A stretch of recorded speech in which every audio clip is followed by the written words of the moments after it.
always are. Full of energy, full of excitement. This came on fast, and the practice went fast. Really clean. I was proud of our coaches and staff, and as well as our players, just for really understanding kind of the things we were trying to accomplish today. Not just the execution of the football field, when it came to run our concepts and our plays, but also just the transitions. It's new for everyone, and the guys I thought just did a great job. You can see the want to, the desire, is there through the effort that they gave. Just really thought it came together in a nice way. They protected each other, which is a big thing when it comes to our practice habits. And we want to be healthy and be able to improve every play. And you got to be able to. The way to prove is by being out there. So, I think that's one of the key things, and doing what we're doing all spring long is just being really intentional what we're doing, whether it's building relationships or how we practice, creating those habits that are what we call championship habits. And I think they did a really nice job with that today. So I'll open up for questions. Coach, we'll start on your left with Chase. Okay. Coach, the NCAA the rules committee is going to be instituting this helmet communication between coaches and players apparently this fall. Just a two-part question about that. One, just your general thoughts on what kind of a game changer that might be, and two, is that something that you could test out this spring just to give quarterbacks an early feel for it? Mm-hmm. Yeah, we were doing it today. So we had it out there, and I didn't.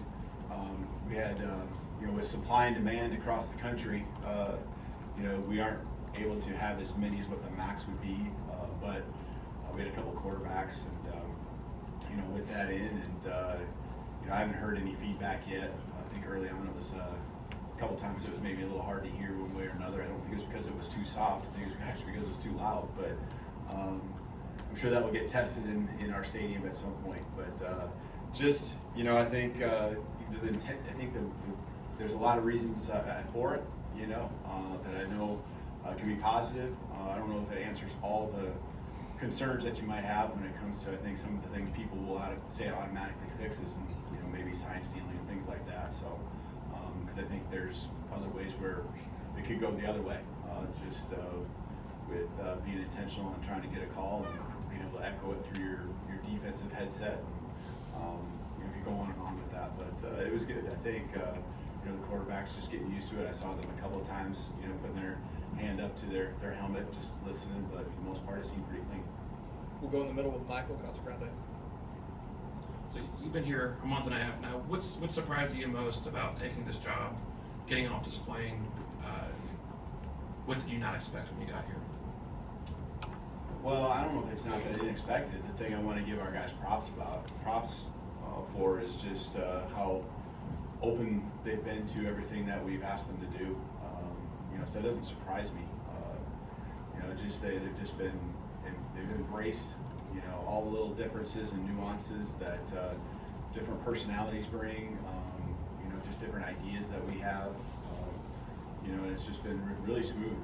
And it's a huge credit to our guys. And I think our staff's done a really good job of being aligned and on the same page and being organized to where it's very clear, concise, and the expectations are something that the guys can easily understand. Over here on the right with Charlie. Hey, Coach. I want to ask you, go back a little bit and ask you about the fourth quarter program. Just what were your impressions of that, and maybe did you add any wrinkles or tweak that at all? No, we kept it pretty consistent with what it's been, and the guys, you can tell it's something that they really feel strong about. The energy just is there, from the beginning to the end. And I think the key is taking that in the workouts when we're in the early winter months here, and transferring that over to football. And that was the challenge today. We have a period at the end where we gather, and we've referred to it. I've done this many years now. Refer to it as also the finish fourth quarter period, and being able to connect to what they just did the last few weeks with the fourth quarter program. That's transferring it from the indoor and the workouts that they're doing onto the football field. I think that excites them. And, there's been a lot of football games won because of the work that's been put in because of that program, and they believe in it. that's going to be important for us this fall for sure. Front here with Kenny. Obviously, a big part of spring practice is the player development from first practice to last practice, but what are you looking for out of your coaching staff in terms of, where they can grow from practice 1 to practice 15? Well, I told the guys, the players, they're excited to watch their own film now because, when you bring in the concepts, whether it's offense, defense, special teams, the coaching staff brings in your ideas, which usually involve cut-ups that are from the programs you come from. And so I just told the players when we broke down that we get to watch some of their film, which I know they're all excited to do. And, from a coaching standpoint, to me, there's a lot of pieces to our job, but right now it's for us to give them feedback. So they need feedback on everything that happened, the grading of every play and giving the feedback, to our guys, and so they can understand, whether it's that play or that practice, or the session that we were in, whether it was a 7-on-7 period or a team period, even individual. Why did this drill go well? And giving feedback all the time. That's a big priority for us as a coaching staff, so that way the guys can continue to understand the expectations, continue to improve. We have a maxims we refer to, and one of our maxims is to have a relentless pursuit of continuous improvement. And we don't take any of those words lightly, from relentless all the way to pursuit of improvement. And that's the thing I'll ask our guys tomorrow when we get together and kind of review the practice. Was that the mindset, and was that clear from the beginning to the end? Stay on the right with Nick. You had a chance to bring in Keon Sapp recently. What about him was attractive about bringing him in? And also, what kind of role do you envision for a guy like that?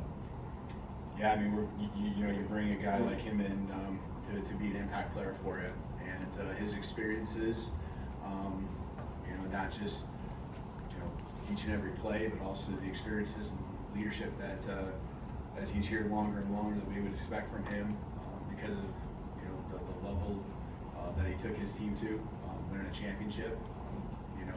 That fits in well with what we're trying to accomplish and what we're trying to do. And just the character makeup, aside from, of course, what we know is a great football player, he just is a really good fit for us. It's been a pleasure getting to know him more and more each and every day, just seeing how he's operating. And, right now he's just going about his work, but you can tell he's got that it factor. He's got the leadership piece within him, to where I know we'll be counting on him this fall. On the left with Katie. You talked in your opening about the championship habits and then recently about the maxims. Are those the same thing, or kind of what are some of the pillars that you like to build your programs on? Yeah, it is. It's we have the maxims to refer to them, and number one is winners win, because that's what winners do. And winning, I know that's a results-oriented kind of piece to it, but what we really focus on is what the winners do, and the winners in our program have an attention to detail. They compete, and we go on and on. We have a list of those things, that habits they create each and every day will lead to the winning aspect, and we're never going to shy away from that being really important here at Alabama. The second one is first be your best, and then you'll be first. And in there, it's be your best, and when you just bring your best energy, attitude, and effort every day, and that's the number one thing and the only thing we really ask of our guys, and the rest takes care of itself. When we do that, good things are going to happen, especially when you have the talent, when you have the coaching and the skill, like the players that are within this program. Good things are going to happen. And in order to be your best, you have to have the relentless pursuit of continuous improvement that I referred to. Go to Nick here in the middle. Through your career, have you developed kind of like benchmarks you're looking the team to hit, either chemistry or on the field wise, through a spring, and that specifically the first spring? Yeah. I think every year is different, and you have to start over from scratch. If this is year 2 for me here, I would still go back to the bare bones of setting down the expectations, because we're around 30 new players that are here in the program, and with that, you have to talk about what's the tempo that we're operating with in practice with. When we're helmets and spider pads, what is it when we're helmets and shoulder pads? What is it when we're full pads? You have to go back to those detailed conversations and lay out the expectations in a way where everyone's on the same page, because there's guys that took their first snaps as a college football player here, I understand some of these guys, a lot of these guys did do some things during the bowl season as early enrollees, but we would start over from scratch, and we would be, again, intentional on, our communication as coaches. We would be intentional in what we're asking, and the new leaders that are having to step up, they may have been leaders before, but there's a new dynamic that takes place because there are some guys that are gone that were pretty integral pieces to not just the production, but leading the football team last year. So it all starts over, whether it's first year or second year or third year, it all starts over. Time for a few more. We'll go to Tony. Yeah, kind of on that. Is it a clean slate with your players, and have you conveyed that to them? Is that kind of the message that you're sending? Is everything's a clean slate and we're going to work from here? Yeah, I don't know if I really said it in those terms, but the others, I mean, you're gathering information every day, right? I'm getting to know them, they're getting to know myself and the staff, and so those first impressions, I know were important for those guys as they're out there today competing and go and making plays, and the intensity was high, and I would expect it to be that as they, like you said, have kind of a new slate and everyone start from the same point. Go to Ryan. Coach, kind of touching on that, you talk about depth chart and different stuff. Obviously, I'm not asking for a depth chart, but you have players. I mean, you sat next to Jalen Milroe at the basketball game. Is that your guy going into it, or do you clean slate every year with every position? Yeah, I mean, you want competition, right? And so the competition is always going to be there. And yeah, someone had to take the first reps today, with the ones when we lined up, and we referred to him as that, and Jalen did, So he's putting everything into it he can, along with the other guys that took those first reps. But I fully expect those guys that are really hungry to be pushing those guys that are ahead of them to be their best, and that's what you want in a football program. And that's certainly going to be the case here with so many good football players here wanting to get on the football field. In the back. Two more. Coach, you mentioned that this is a new territory, new waters for everybody.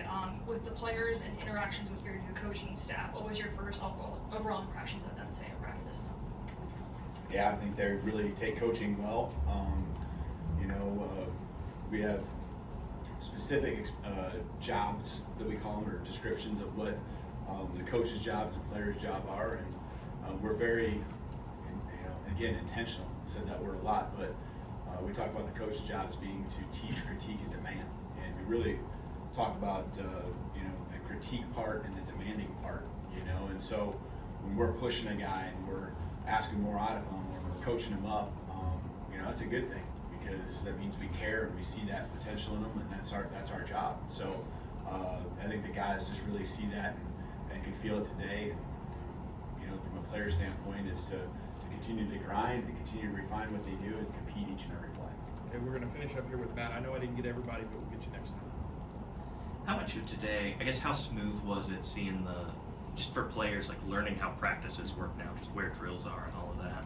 Yeah, we talked through the last week a few different times just on where these locations are for each session, and it was actually pretty smooth. The guys had a pretty good feel of where to go, and just really what it allows you to do is then have the expectation of hustling and having it bounce in your step, and the energy never fell off the entire length of practice. So I think when it comes to execution, as far as just how smooth things were, I think practice one is pretty easy. It's your base stuff on each side of the ball. I think where it will get hard is when we get into each continual install, practice 2, but then especially practice 3 and 4 and 5, as we continue to put more in offensively or defensively, and then the other side of the ball is actually putting something in as well. And that's when it becomes something where not just what you have to do, but also what you're going against across from you. So, today was great. I thought it was smooth from transitions to just how hard we competed, and guys stayed up, and again, that helps with our health. And I thought the execution actually was pretty good. It's going to be a give and take. That's what you want from the head coach standpoint. The offensive guys, of course, want to dominate. The defensive guys want to dominate each and every play. But from my standpoint, I want to see that good give and take, and that was certainly the case today. All right, Coach. Thank you. All right, thank you. Roll Tide.